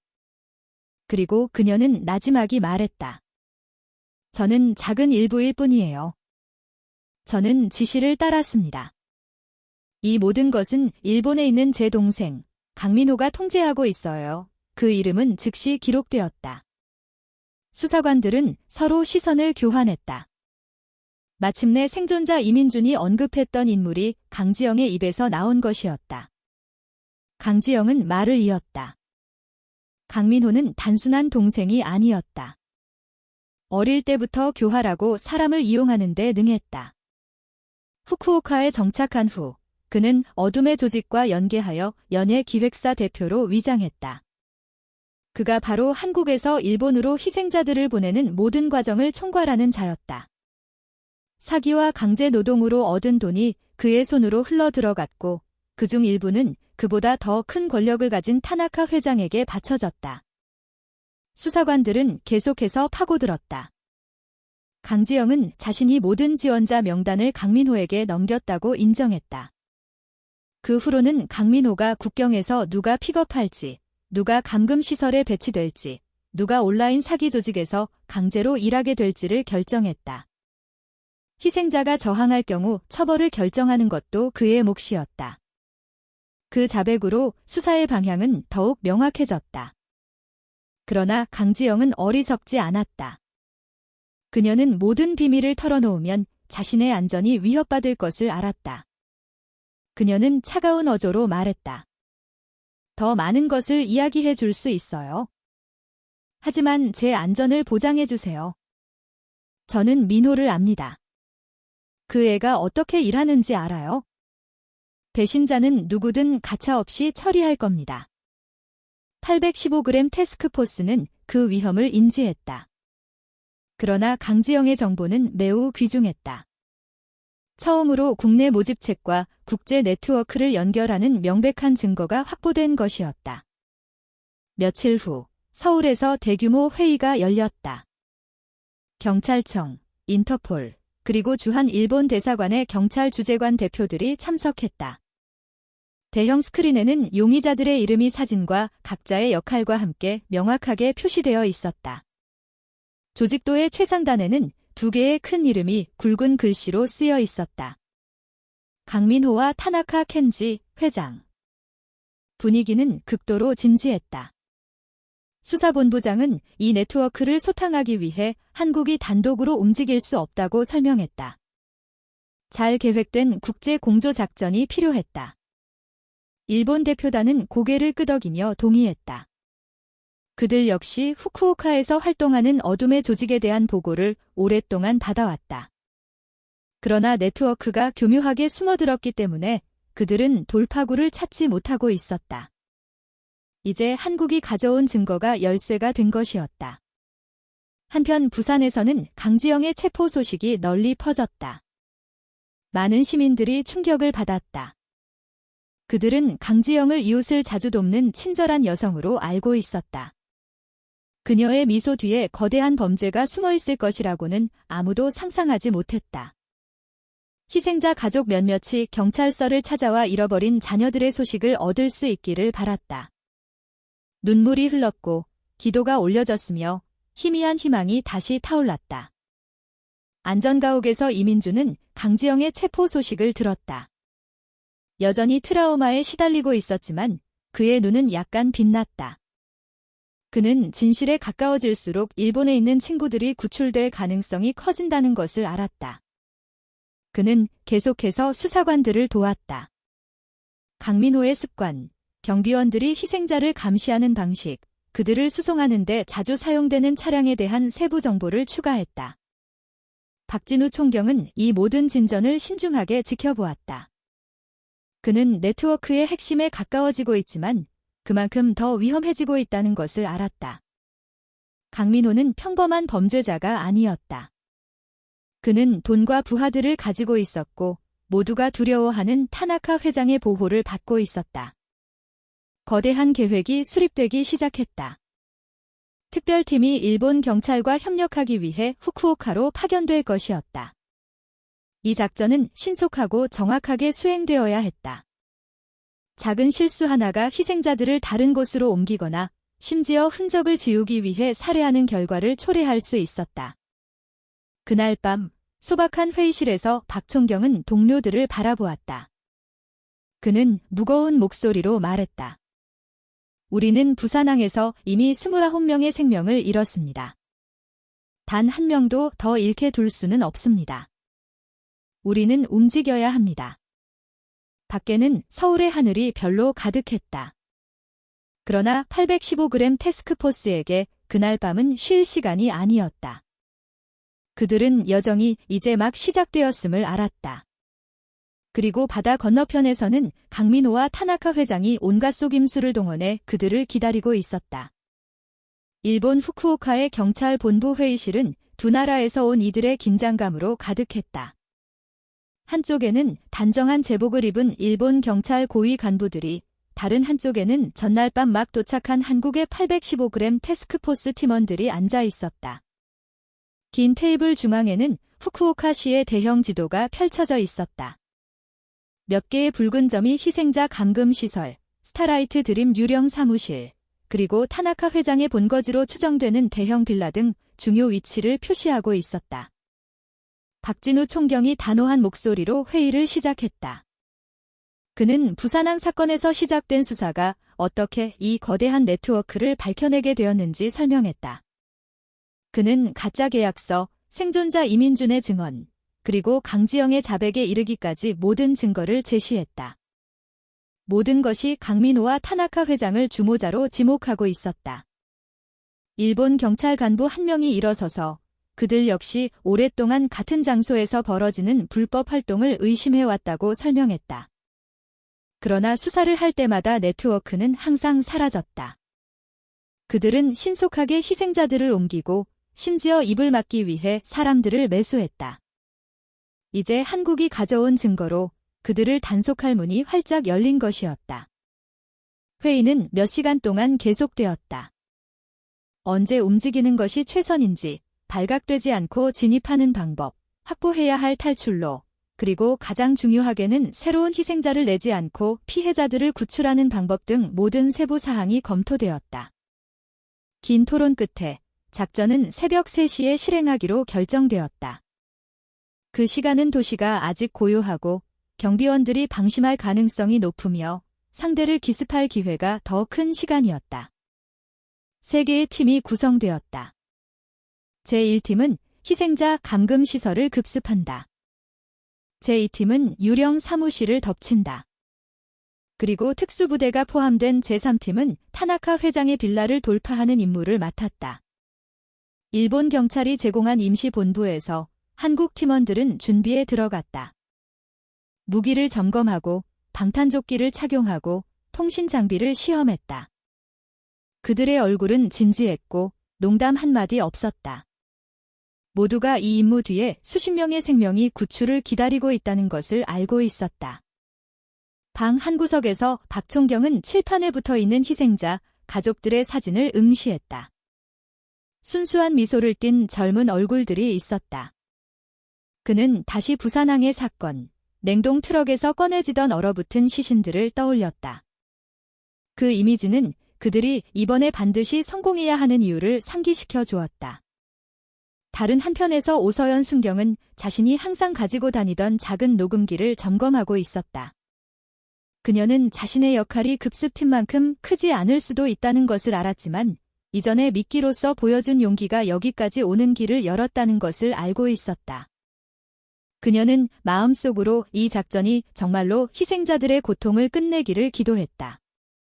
밤이 다가오면서 후쿠오카의 거리를 적시는 옅은 비가 내렸다. 본부 근처의 작은 방에는 이민준도 와 있었다.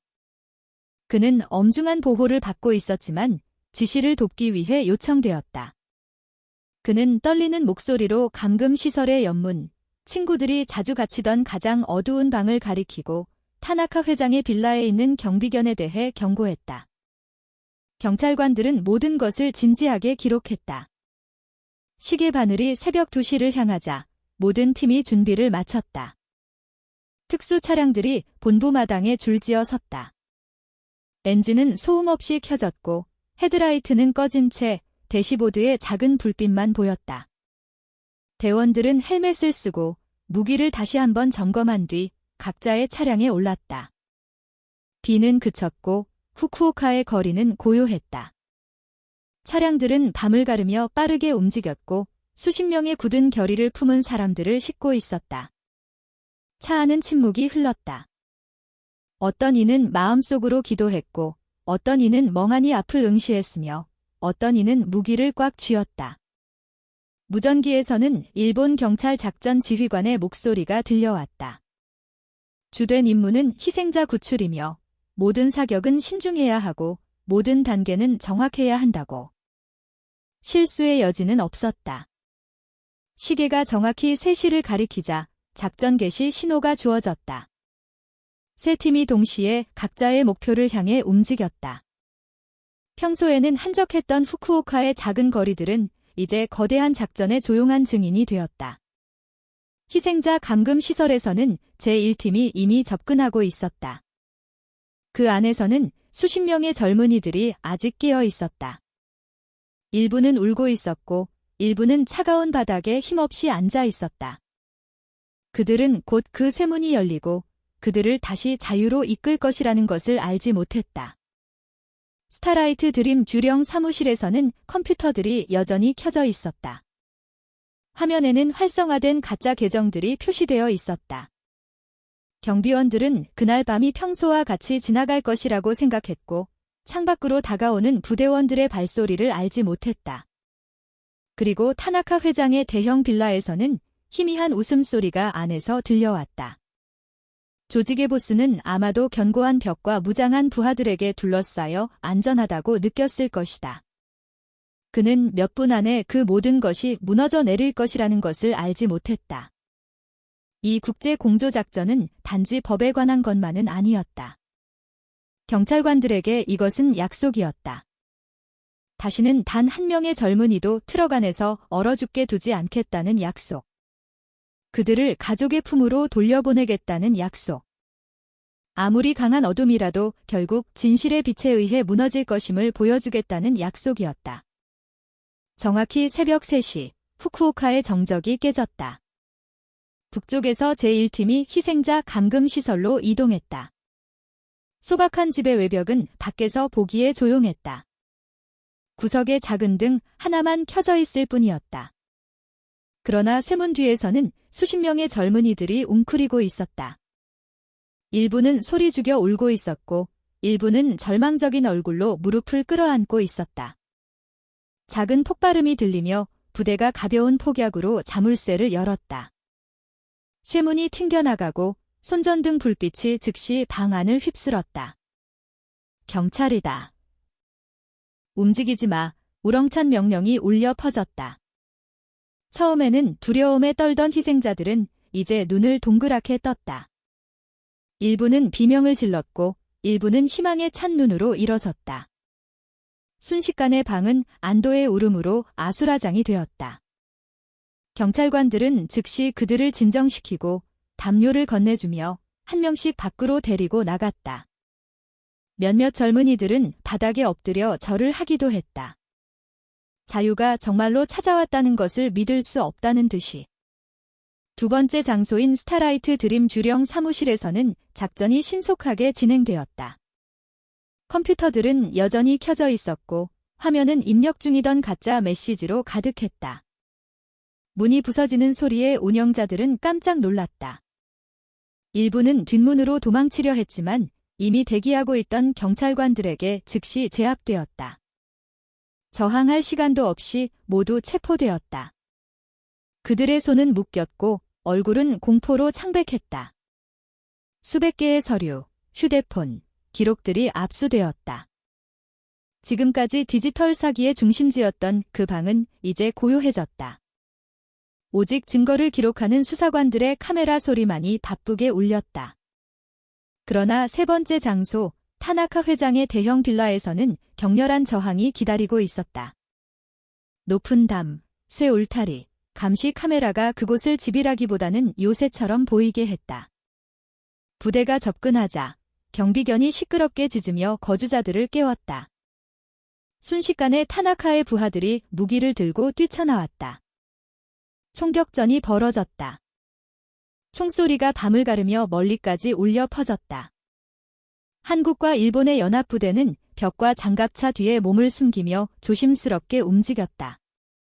총구에서 뿜어져 나오는 섬광이 빌라 마당을 전쟁터로 바꾸었다. 최전선에 있던 박진우 총경이 명확하게 명령했다. 탈출을 허용하지 마라. 안에 있는 희생자들의 안전을 확보하라. 부대는 계속해서 전진했다. 빌라 문은 쇠망치로 부서졌다. 나무가 부서지는 소리가 요란하게 들렸다. 안에서는 타나카의 부하들이 테이블과 의자를 쌓아 막으려 소리쳤다. 그러나 연합부대의 힘은 너무나 강력했다. 경비원들은 하나둘씩 제압되었다. 위층에서는 타나카 회장이 붉게 상기된 얼굴로 서 있었다. 그의 거대한 몸집과 쉰 목소리가 울려 퍼졌다. 그는 욕설을 퍼부으며 부하들에게 죽을 때까지 버티라고 명령했다. 그의 옆에서는 강민호가 공황 상태에 빠져 있었다. 그의 얼굴은 창백했고 이미 작동하지 않는 휴대폰을 쥔 손이 떨리고 있었다. 그는 자신들이 쌓아 올린 네트워크가 눈앞에서 무너지고 있음을 깨달았다. 부대는 마침내 빌라의 중앙홀로 진입했다. 근접전이 벌어졌다. 어떤 이는 칼로 저항하려 했고 어떤 이는 무모하게 발길질을 했다. 그러나 짧은 시간 안에 모두 제압되었다. 타나카 회장 자신은 결국 4명의 경찰관에게 동시에 제압되었다. 그의 거대한 몸이 저항했지만 결국 그의 손에는 강철 수갑이 채워졌다. 그의 분노에 찬 고함이 울려 퍼졌지만 더 이상 운명을 바꿀 수는 없었다. 강민호는 체념한 얼굴로 무릎을 꿇었다. 그는 저항할 용기가 없었다. 경찰관들은 그를 다른 부하들과 함께 밖으로 끌고 나갔다. 그날 밤, 지금까지 권력의 상징이었던 빌라는 패배의 증인이 되었다. 마당에서는 10명 이상의 희생자들이 성공적으로 구출되었다. 그들은 퉁퉁 부은 눈으로 나왔다. 일부는 여전히 두려움에 떨었고 일부는 곧장 달려가 경찰관을 끌어안았다.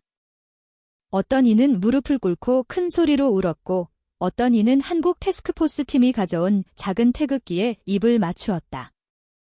현장은 눈물과 안도의 웃음, 그리고 감사의 기도가 뒤섞여 감동으로 가득 찼다. 박진우 총경은 그 모든 것을 바라보며 서 있었다. 그의 눈에는 눈물이 고였다. 그는 부산항에서 시작된 긴 싸움이 이제 결실을 맺었음을 알았다. 수십 명의 젊은 생명이 구출되었고 인신매매 네트워크의 두 거물이 마침내 법의 손에 넘어간 것이었다. 무전기에서 작전 지휘관의 목소리가 들려왔다. 주요 목표 체포 완료. 모든 희생자 무사. 작전 성공을 선언한다. 부대원들 사이에서 작은 환호성이 터져나왔다. 그들은 지친 몸에도 불구하고 안도하며 서로의 어깨를 두드렸다. 새벽이 다가올 무렵 특수 차량들이 빌라를 떠나기 위해 줄지어 섰다. 그 안에는 희생자들이 어깨에 담요를 두른 채 앉아 있었다. 일부는 지쳐 잠들었고 일부는 여전히 조용히 흐느끼고 있었다. 타나카 회장과 강민호는 엄중한 경호 속에 이송되었다. 그들의 얼굴은 숙여져 있었고 더 이상 권력의 흔적은 없었다. 후쿠오카의 하늘이 색을 바꾸기 시작했다. 동쪽 수평선에 주황빛이 나타났다. 평범한 시민들에게는 그저 새로운 아침일 뿐이었다. 그러나 희생자들에게 그것은 고통으로 가득했던 긴 밤이 끝난 후의 첫 번째 빛이었다. 그날 아침 후쿠오카의 새벽은 달랐다. 거리는 밤새 내린 비로 아직 축축했고 시원한 공기가 부드럽게 불어왔다. 그러나 합동작전 임시본부는 감동적인 분위기로 가득했다. 인신매매 조직의 감금 시설에서 막 구출된 수십 명의 젊은이들이 큰 강당에 모여 있었다. 그들의 얼굴은 창백하고 몸은 지쳤지만 눈은 새로운 희망의 불꽃으로 빛나고 있었다. 의료진이 분주하게 오가며 한 사람 한 사람을 살폈다. 상처를 치료받는 사람, 약을 받는 사람, 그리고 그저 안전함을 느끼도록 따뜻하게 안아주는 사람도 있었다. 몇몇 젊은 여성들은 경찰관의 손을 잡고 흐느끼며 반복해서 감사하다고 말했다. 아직 10대로 보이는 한마른 소녀는 자유가 현실임을 확인하려는 듯 바닥에 무릎을 꿇고 입을 맞추었다. 트라우마 상담팀도 투입되었다. 그들은 희생자들과 함께 원을 그리며 앉아 눈물과 공포로 가득한 이야기를 들었다. 매일같이 이어진 구타에 대해 이야기하는 사람, 눈앞에서 친구가 아프다 죽어가는 것을 지켜봐야 했던 사람, 그리고 트라우마로 혀가 굳어 오랫동안 침묵하는 사람도 있었다. 모든 이야기가 기록되었고 모든 눈물이 닦였다. 희생자들은 단순한 증인이 아니라 존중받아야 할 인간으로서 대우받았다. 강당 다른 편에서 박진우 총경은 일본 경찰 고위 간부와 함께 서 있었다. 그들은 다음 단계, 특히 희생자들의 한국 송환 절차에 대해 논의했다. 모두가 송환이 신속하게 이루어져야 한다는데 동의했다. 희생자들이 타국에 오래 머물수록 그들이 짊어져야 할 심리적 부담은 커질 것이었다. 바로 그날 한국 정부는 후쿠오카로 특별기를 보냈다. 희생자들은 한 명씩 엄중한 경호 속에 공항으로 이송되었다. 출국 게이트를 통과할 때 많은 이들이 여전히 쫓길까 두려운 듯 뒤를 돌아보았다. 그러나 경찰관들은 그들을 안심시키며 어두운 시간은 끝났다고 다독였다. 비행기 안은 감동으로 가득했다. 창밖으로 펼쳐진 흰 구름을 보며 조용히 우는 사람, 가족 사진을 굳게 쥔 사람도 있었다. 한 어린 소녀는 반복해서 속삭였다. 엄마, 저 집에 가요. 집에 가요. 그 말을 들은 많은 사람들이 함께 눈물을 흘렸다. 비행기가 김해국제공항에 착륙했을 때 수백 명의 사람들이 이미 공항에서 기다리고 있었다. 희생자 가족들이 울타리 뒤에 모여 사진, 꽃, 심지어 버서와 우리 아들이라고 적힌 소박한 현수막을 들고 있었다. 희생자들이 도착 게이트를 나서자 울음소리가 터져나왔다. 한 어머니가 딸을 향해 달려가 히스테릭하게 껴안았다. 한 아버지는 무릎을 꿇고 아들을 끌어안았다. 눈물과 웃음이 뒤섞였고 감사의 기도가 공항 전체에 울려 퍼졌다. 이민준의 어머니 박선자 씨도 그곳에 있었다. 지쳤지만 살아있는 아들이 걸어 나오는 것을 보자 그녀는 즉시 달려갔다. 그 포옹은 길고 단단했으며 가슴을 울리는 통곡이 함께했다. 주변 사람들도 그 순간을 보며 함께 눈물을 흘렸다.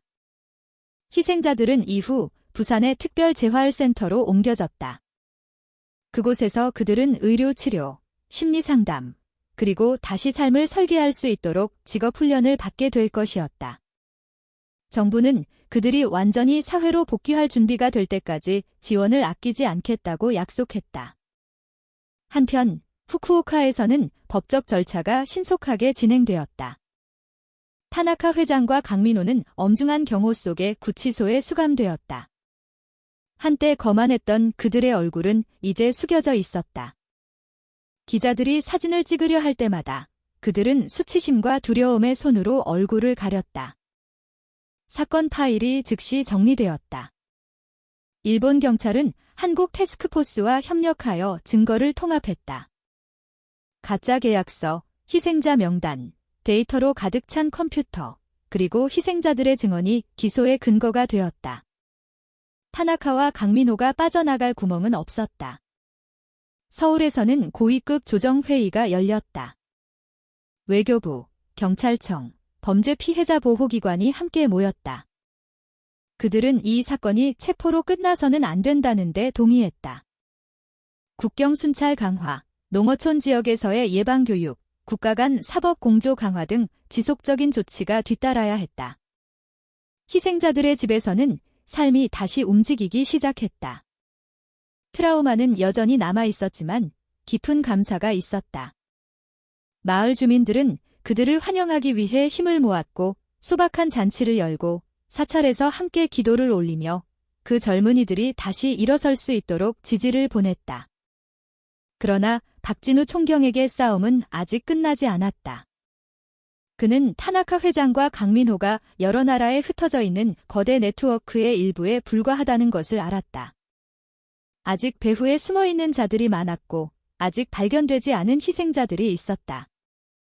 그의 밤은 여전히 부산항 냉동 트럭에 얼어붙은 얼굴들의 그림자로 가득했다. 어느 날 오후 그는 낙동강 하구둑에 서서 잔잔한 물결을 바라보았다. 그는 마음속으로 약속했다. 이것은 끝이 아니다. 이것은 인신매매와의 긴 전쟁의 시작일 뿐이다. 부산지방법원 건물은 장마가 시작된 그날 인파로 가득했다. 이른 아침부터 수백 명의 사람들이 마당에 서 있었다. 어떤 이는 우산을 들고 있었고 어떤 이는 재판 과정을 지켜보기 위해 비를 맞고 있었다. 그날 몇 달 동안 시민들의 입에 오르내렸던 두 이름이 처음으로 재판을 받게 될 것이었다. 젊은 모집책 최현식과 서문시장의 친절한 상인이자 수십 명의 희생자를 모집한 주범으로 밝혀진 강 여사 강지영이었다. 법정 안의 분위기는 무거웠다. 방청석은 희생자 가족, 기자, 그리고 호기심 많은 시민들로 가득 찼다. 슬픈 얼굴, 붉은 눈, 그리고 나지막한 기도 소리가 들려왔다. 피고인석에 앉은 최현식은 고개를 숙이고 있었다. 그의 젊은 손은 묶여 있었고 얼굴은 창백했다. 희생자를 유인할 때 보이던 거만함은 더 이상 없었다. 그의 옆에서 강지영은 여전히 평정을 유지하려 애썼다. 눈의 불안함을 감출 수는 없었지만 이따금 옅은 미소가 나타났다. 검사가 긴 기소장을 읽기 시작했다. 날카로운 단어들이 두 사람이 국제 인신매매 네트워크에 적극적으로 가담했다고 비난했다. 최현식이 어떻게 거짓 약속으로 희생자를 유인했는지, 강지영이 어떻게 출국을 주도했는지, 그리고 범죄 수익이 어떻게 일본으로 흘러들어갔는지가 언급되었다. 모든 세부 사항은 소셜미디어 대화, 은행 기록, 희생자들의 증언으로 뒷받침되었다. 가족석에서 울음이 터져나왔다. 한 어머니가 부산항 희생자 29명 중 한 명인 아들의 사진을 들고 일어섰다. 그녀의 목소리는 떨렸다. 이 얼굴을 보세요. 내 아들은 당신들 때문에 영영 돌아오지 못했어요. 판사가 질서를 유지해달라고 요청했지만 감정적인 분위기는 쉽게 가라앉지 않았다. 최현식은 마침내 입을 열었다. 그의 목소리는 거의 들리지 않을 정도로 작았다. 그는 후회한다고 말했다. 단지 빨리 돈을 벌고 싶었을 뿐이지만 이제 자신의 선택이 많은 사람의 목숨을 앗아갔다는 것을 깨달았다고 했다. 그는 울었지만 그의 눈물은 남겨진 상처를 지울 수 없었다. 최현식과 달리 강지영은 발뺌하려 했다. 그녀는 일본에 있는 동생 강민호의 지시를 따랐을 뿐이라고 말했다. 그러나 판사와 검사는 흔들리지 않았다. 증거들은 그녀가 단순한 중개인이 아니라 한국 내 핵심 주동자였음을 보여주었다.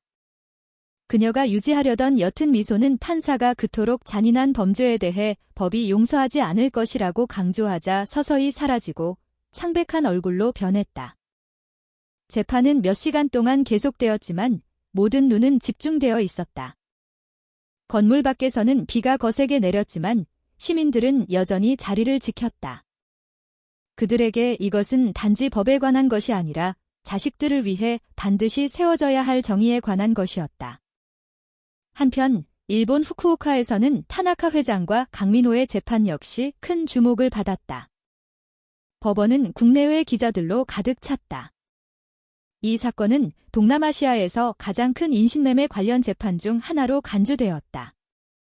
타나카 회장은 침울한 얼굴로 법정에 들어섰다. 한때 위압적이던 그의 거구는 이제 약해 보였다. 그의 걸음은 비틀거렸다. 옆에 선 강민호는 창백해 보였다. 그는 이따금 두려움에 고개를 숙였다. 더 이상 권력도 영향력도 없었다. 남은 것은 마침내 자신의 행동에 책임을 져야 하는 두 남자뿐이었다. 일본 검사가 큰 소리로 기소장을 읽었다. 타나카가 한국을 포함한 여러 나라에서 수백 명의 희생자를 유인한 거대 네트워크를 이끌었다고 명시되었다. 강민호는 물류를 관리하고 하수인을 모집하며 희생자들이 감금 상태를 유지하도록 보장하는 오른팔 역할을 했다. 디지털 증거, 희생자 증언, 재무 서류가 법정에서 공개되었다. 일부 희생자들은 직접 증언하기 위해 출석하기도 했다. 그들은 어떻게 구타당하고 굶주리고 인터넷으로 사람들을 속이도록 강요받았는지 이야기했다. 법정은 눈물로 가득 찼다.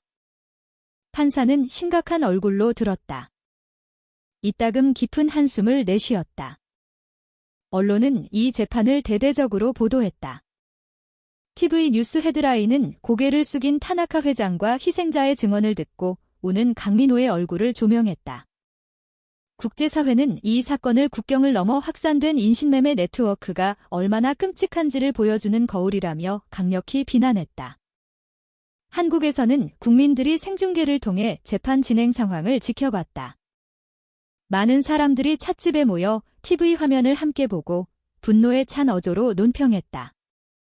그들은 인간을 상품화하려는 누구에게나 엄중한 교훈이 되도록 중형이 선고되기를 바랐다. 그날 두 나라의 다른 법정은 같은 희망을 하나로 모았다. 정의가 진정으로 세워지리라는 희망. 더 이상 거짓 약속에 덫에 빠지는 젊은이가 없으리라는 희망. 재판이 끝날 무렵 판사는 다음 기일에 판결을 선고하겠다고 했다.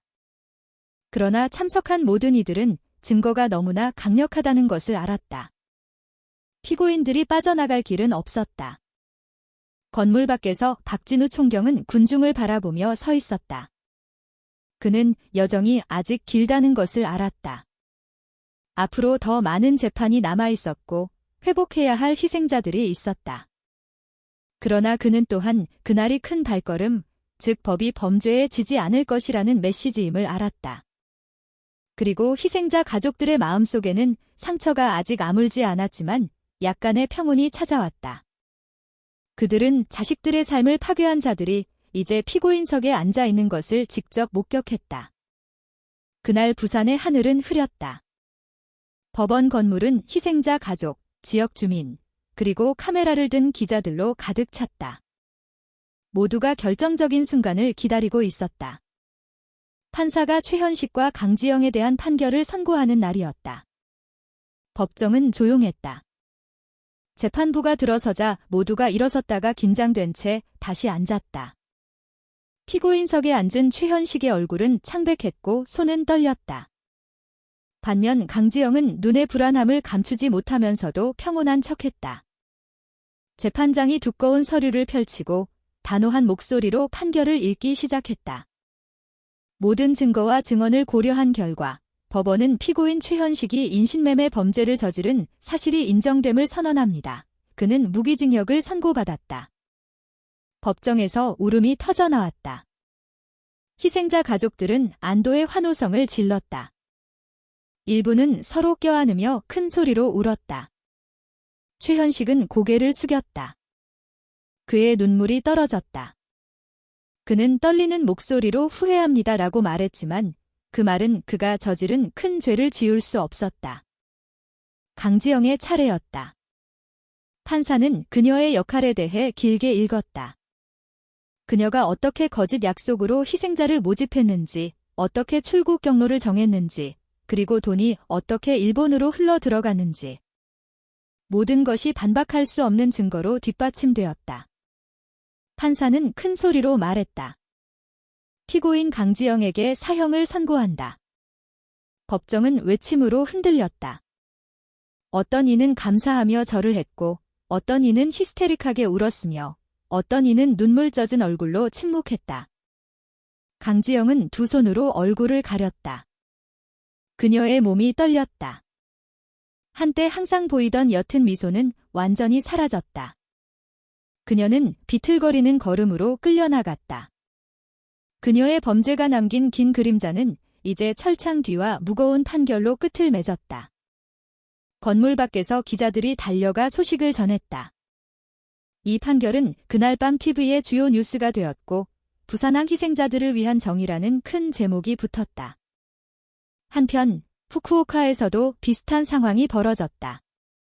법원은 일본인과 현지 거주 한국인 등 수백 명의 사람들로 가득 찼다. 타나카 회장과 강민호는 엄중한 경호 속에 들어왔다. 그들의 얼굴은 창백했다. 그들의 몸은 한때 가졌던 권력의 그림자에 비해 훨씬 작아 보였다. 재판장은 단호한 목소리로 판결을 읽었다. 타나카 회장은 수십 명의 사망자를 내고 100명 이상을 노예로 만든 국제 인신매매 네트워크를 이끈 혐의로 유죄가 인정되었다. 그에게는 사형이 선고되었다.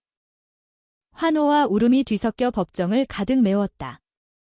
많은 희생자 가족들이 신은 위대하다 고 외치며 울면서 서로 껴안았다. 참석한 일부 희생자들은 바닥에 엎드려 통곡했다. 타나카는 그저 고개를 숙였다. 그의 얼굴은 붉게 달아올랐고 나지막이 중얼거리는 소리가 들렸다. 모든 것이 끝났다. 강민호는 이후 오른팔로서 물류를 관리하고 희생자들을 처벌한 역할이 언급되면서 판사는 주저없이 무기징역을 선고했다. 강민호는 큰 소리로 울며 용서를 구했지만 판사의 목소리는 그의 모든 절규를 덮었다. 그 재판은 일본에서 큰 뉴스가 되었다. 언론은 두 나라가 마침내 협력하여 거대한 인신매매 네트워크를 소탕한 방법을 조명했다. 신문 헤드라인은 정의는 실현되었다. 희생자들은 집으로 돌아왔다고 외쳤다. 한국에서는 희생자 가족들이 각자의 집에 모였다. TV에서 판결 소식을 들었을 때 많은 이들이 다시 눈물을 흘렸다. 그러나 이번에는 슬픔의 눈물이 아니었다. 그것은 마침내 찾아온 정의에 대한 안도의 눈물이었다. 젊은 희생자들의 이름이 화면에 나타났을 때 한 아버지는 조용히 말했다. 이제 편히 쉬렴. 아들아, 그 말은 어둡고 긴 싸움의 끝을 알리